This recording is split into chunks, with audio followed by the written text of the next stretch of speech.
அண்மை செய்தியை பார்த்து வருகிறோம். கடலூரை சேர்ந்த அதிமுக பிரமுகர் கொலை வழக்கில் அதிமுகவை சேர்ந்தவரிடம் விசாரணை என தகவல் வெளியாகியிருக்கிறது. மேலும் விவரங்களோடு இணைகிறார் செய்தியாளர் கிருஷ்ணா. கிருஷ்ணா, வணக்கம். இந்த விசாரணை குறித்தான முழு விவரங்கள்.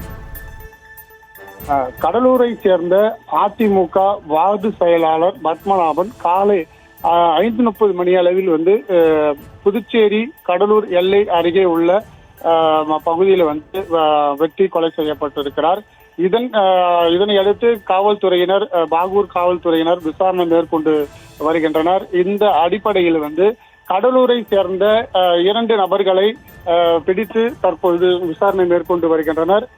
கடலூர் சென்ற இது அதிமுக பிரமுகரையை சேர்ந்த அதிமுக சேர்ந்தவரிடமே விசாரணை நடைபெற்று இருப்பது கடலூர் பகுதியிலே ஒரு பெரும் பரபரப்பை ஏற்படுத்தியிருக்கிறது.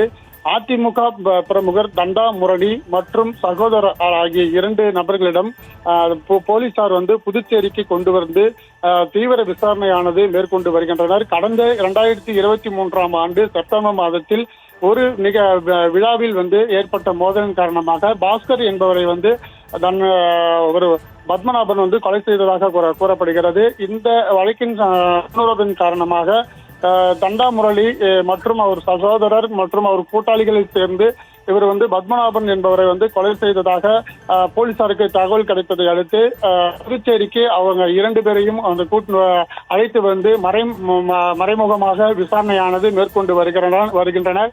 மேலும் அந்த பத்மநாபன் உறவினர்கள் பாகூர் பகுதியில் முற்றுகையிட்டு அந்த குற்றவாளிகளை உடனடியாக கைது செய்து கடும் நடவடிக்கை எடுக்க வேண்டும் என முற்றுகையிட்ட சம்பவம் நடைபெற்றிருக்கிறது.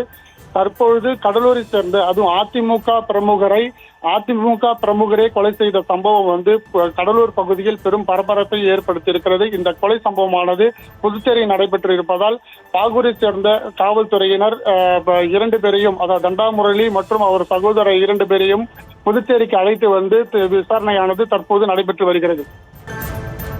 விவரங்களை வழங்கியமைக்கு நன்றி கிருஷ்ணா.